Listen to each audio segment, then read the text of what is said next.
Jadi jumlahnya wali, karena wali itu pewaris para nabi.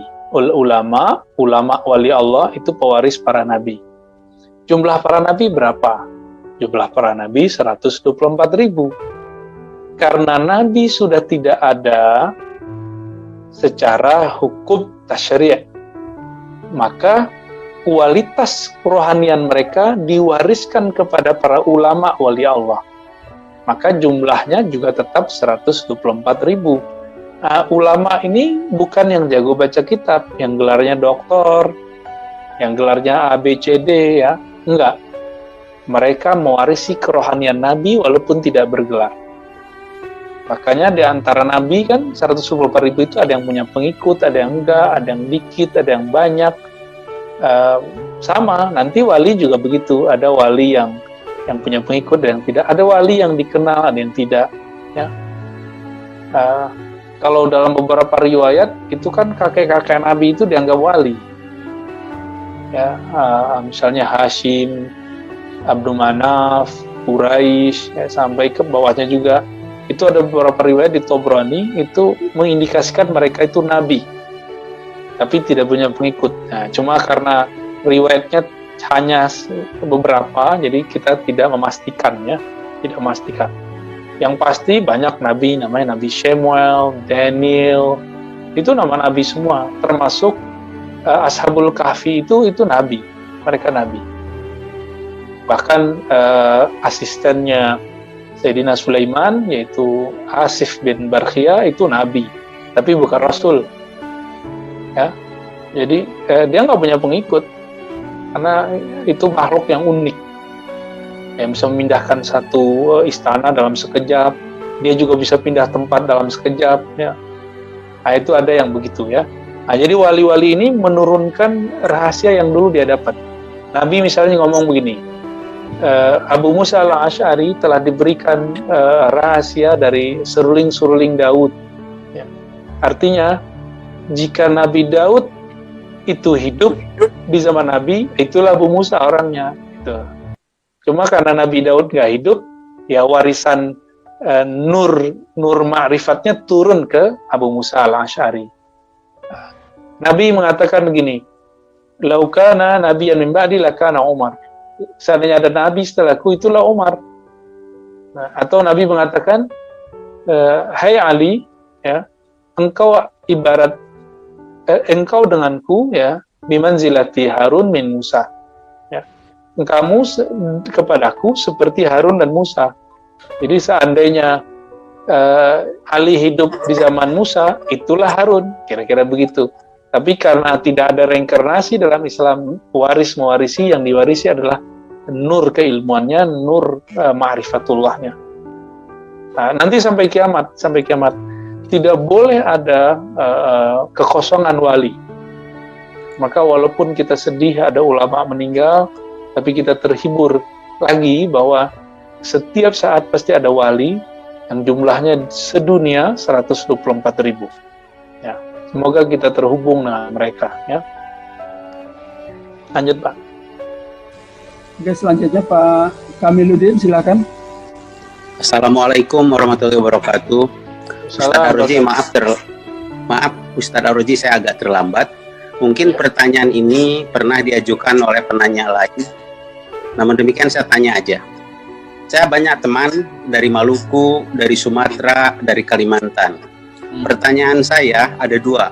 Satu, mengapa wali hanya ada dan dikenal di Jawa saja? Yang kedua, siapa yang mengangkat wali? Apakah orang itu sendiri yang mengklaim dirinya wali atau umat yang memberikan predikat wali? Itu pertanyaan saya dan ini masih mengganjal bagi saya sampai sekarang. Terima kasih Ustadz. Wassalamualaikum warahmatullahi wabarakatuh. Jangan-jangan rambutnya rontok gara-gara wali nih, Pak. Betul, Pak. Apakah benar cerita wali cuma di Jawa? Kalau wali 9 betul cuma di Jawa, wali Songo. Kalau di tempat kita wali Songong, Pak. Di tanah Sumatera juga ada wali. Hamzah Fansuri itu wali, Pak. Hamzah Fansuri Syamsuddin Sumatrani, Nuruddin Aran. Itu wali semua. Ya, cuma mereka berpolemik dalam hal yang zahir. Baik. Ya, karena wali kalau ketemu wali polemik Pak kadang. Seperti Umar ketemu Ali kan polemik. Ya, Umar itu ngelarang Abu Bakar ketemu Ali. Kata Umar, ente kalau datang ke Ali bisa dibunuh. Kata Abu Bakar, tenang ya, nggak usah takut. Jadi ada wali yang berdamai dengan wali, ada wali yang cekcok. Aisyah wali, perang dengan Ali. Ali wali, perang dengan Muawiyah. Gitu. Itu biasa. Tolha bin Zubair dibunuh oleh yang bukan wali, yang nyusup ke tentaranya Ali. Jadi ada orang nyusup ke tentara Ali, lalu bunuh Sayyidina Tolha dan Zubair. Itu terjadi. Ya. Al-Hasan bin Ali diracun. Hussein, pimpinan para wali di zaman itu, tidak bisa melawan takdir kalau kepalanya akan dipisahkan dari badannya di tanah Karbala. Itu terjadi. Kelompok Ahlus Sunnah dan Syiah itu kemudian mempunyai redaksi cerita yang berbeda mengenai kematian Sayyidina Hussein. Ya. Tapi sepakat bahwa meninggalnya emang di Karbala. Ya. Lalu bagaimana dengan negeri lain? Oh, di tanah Sumatera seperti yang saya ceritakan tadi. Nah, di Kalimantan ada lagi Pak, banyak ya. Di di sana ada Syekh Muhammad Arsyad. Ya. Kalau di Sulawesi ada Datuk, misalnya ya, di daerah Makassar, di daerah Manado, itu mereka menyebut ada Datuk. Ya, Datuk siapa yang membawa Islam dari daerah Sumatera gitu. Macam-macam ya, belum lagi nanti wali dari zuriat ya. Wali dari zuriat Rasulullah Sallallahu Alaihi Wasallam. Wali-wali di Jawa itu kan separuh lebih itu zuriat Nabi yang merupakan keturunan dari Syekh Jumanil Kubro dan keturunan dari Ibrahim As-Samarkandi. Ibrahim As-Samarkandi kan dikuburkan di daerah Tuban ya, daerah Tuban. Maulana Malik Ibrahim, itu semuanya Al-Maghribi ya, semuanya wali-wali yang datang dari luar lalu berdakwah di negeri kita ya. Lalu mereka punya murid orang lokal seperti Sunan Kalijaga ya. Nah, cuma karena orang awam kan kalau cerita tentang wali kan lebay-lebay ya, sampai berlumut kah apakah itu cerita orang awam. Kalau cerita orang yang kenal ilmu kewalian nggak mesti begitu ya. Nanti di Ambon ada lagi ceritanya ya. Di daerah Malaysia ada lagi. Nah, di Mesir itu banyak wali. Mesir itu Baitul Anbiya wal Auliya atau Biladul Anbiya wal Auliya. Jadi nabi-nabi banyak di sana, wali-wali juga banyak di sana. Abul Hasan Asy-Syadzili itu dikubur di daerah Mesir. Ada Ad-Dusuqi ya. Ada Ahmad Badawi, wali semua.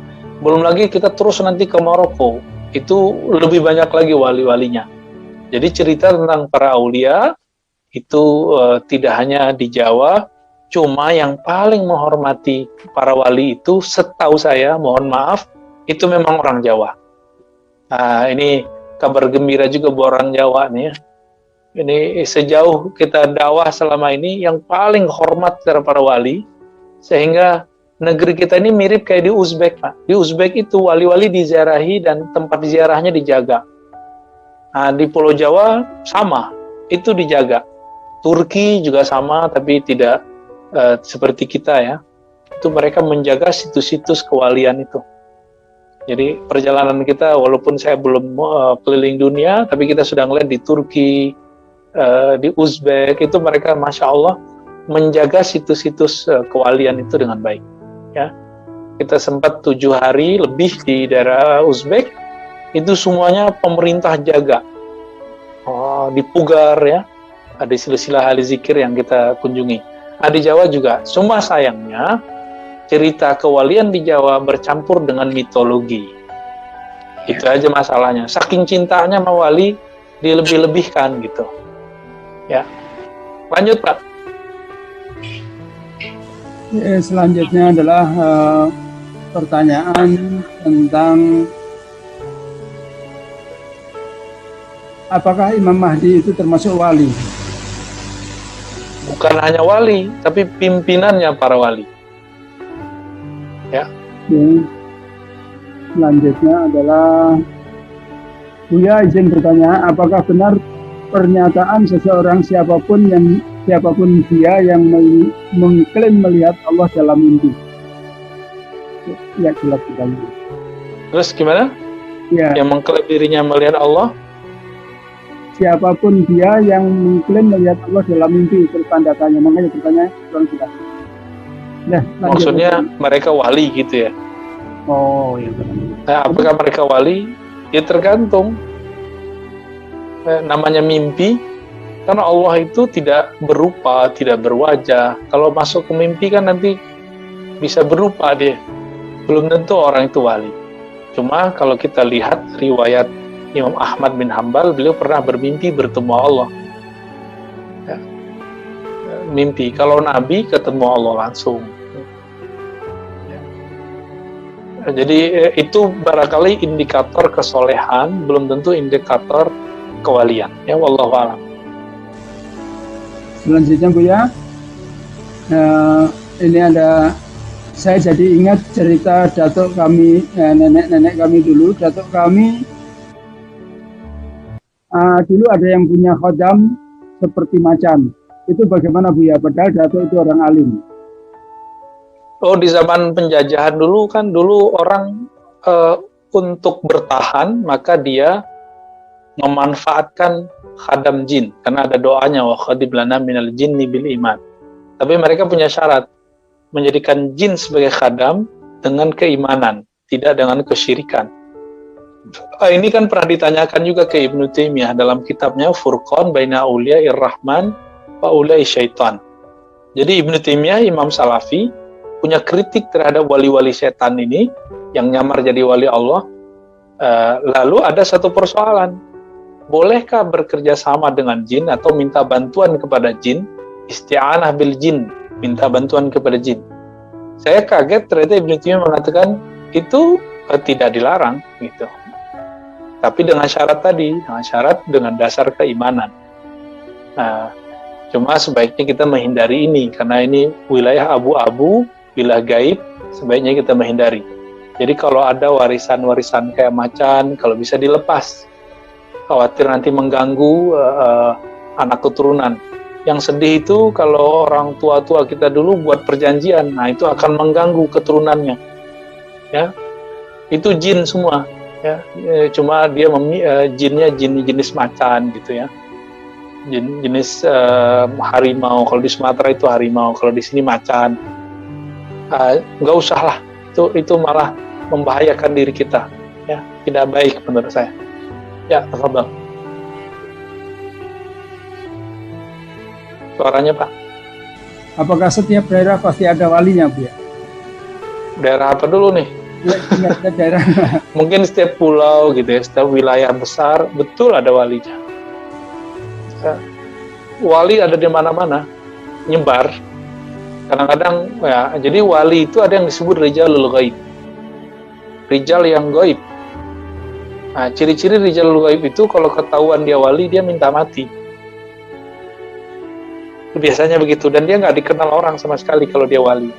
Nyamar jadi orang gila atau di hutan-hutan, itu namanya rijalul ghaib. Cuma ada wali-wali yang nyampur, wali yang bersama orang-orang. Nah, ini yang kemudian ribet nih membedakannya. Ya. Cuma kalau kolbunya bercahaya, itu bisa mengetahui ini wali atau tidak wali. Insya Allah.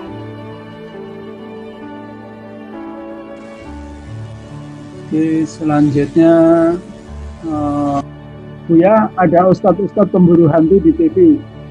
Apakah itu benar atau mereka dukun? Bagaimana tanggapan Buya mengenai kitab Syamsul Ma'arif, kitab Syamsul Ma'arif karya Ma'arif Al-Buni ya. Al-Buni, Ya, ya. Apakah itu kitab sihir? Silakan. Ya, pemburu hantu itu emang ada ilmunya. Ya. Mereka sebenarnya pemburu jin, ya, ahli ruqyah lah kalau bahasa kita, jinolog, ahli jin. Cuma actingnya aja yang lebay itu ya, pakai tangan-tangan, pakai gaya-gaya nari ya, lebay lah itu. Tapi itu emang ada ilmunya. Ya kalau ilmu ruqyah ada, masa ilmu kayak gitu nggak ada kan? Ya. Namun ilmu ini nggak usahlah dipelajari, karena pengalaman saya lihat orang-orang kalau udah belajar ilmu begitu, ada kebanyakan terjebak kepada gangguan-gangguan kejiwaan gitu. Jadi kasihan. Nah, kecuali mereka yang kuat secara mental, silakan. Kalau antum gampang terkejut, penakut kepada hal-hal yang mistis, belajar yang begituan, saya pastikan nanti antum menjadi gila. Ya. Makanya Maulana Zaki Ibrahim melarang murid-muridnya untuk mempelajari atau mengamalkan zikir-zikir yang nggak jelas. Karena nanti kalau sudah belajar, apalagi masuk ke kitab Syamsul Ma'arif. Syamsul Ma'arif ini harus ada mursyid yang betul-betul dia mempunyai kesadaran yang sempurna. Kalau enggak, dikhawatirkan ya. Walaupun kitab Syamsul Ma'arif ini tidak semuanya seperti yang dikatakan orang, itu bukan kitab sihir. Itu kitab ilmu huruf namanya, ilmu huruf dan wifik. Orang yang tidak bisa membedakan antara ilmu huruf, wifik dengan sihir, mengira kitab itu kitab sihir. Ya. Dan saya berharap menyarankan tidak usah mengamalkan isi kitab itu jika tidak ada bimbingan langsung, guidance langsung dari ahlinya. Jangan ngamalin dari ijazah-ijazah YouTube, jangan. Ini berkali-kali kita sampaikan, ijazah-ijazah di YouTube cukup didengerin aja. Atau kalau perlu nggak usah didengerin. Ya, lanjut. Oke, ini pertanyaan yang sudah berulang-ulang dan sering muncul, namun karena ini pertanyaan saya bacakan. Mohon penjelasan Buya mengenai Syekh Siti Jenar. Terima kasih. Syekh Siti Jenar atau Lemah Abang itu seorang wali Allah yang dia masuk kategori majdub ya, majdub. Namun dia kalau di Aceh mirip dengan Hamzah Fansuri. Bersastra, berkalam sastra tentang Allah, kadang-kadang melewati batasnya. Akhirnya melewati batas orang ahli syariat. Misalnya mengatakan seperti Hallaj dulu, tidak ada dalam jubahku kecuali Allah. Syekh Siti Jenar itu kalau lagi mabuk dalam zikirnya, asyik masuk dalam cintanya kepada Allah, dia mengatakan dirinya Allah. Akhirnya ini berbahaya untuk keselamatan akidah orang awam. Itu sebabnya Syekh Sunan Kalijaga mencoba kemudian menginisiasi supaya dia tidak begitu, tapi tidak berhasil. Maka kemudian Sunan Kalijaga dan para sunan lain mencoba untuk menghakimi beliau dan berhasil. Ya. Tapi sebenarnya itu wali ketemu wali. Kan saya sudah katakan tadi, wali ketemu wali biasanya ada yang dipertengkarkan. Ya. Gitu.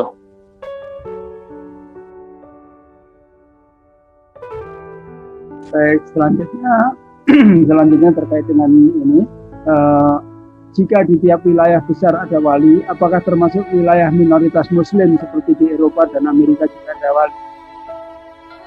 Iya. Saya menyaksikan dan saya ketemu beberapa orang-orang yang saya curigai dia wali di Eropa.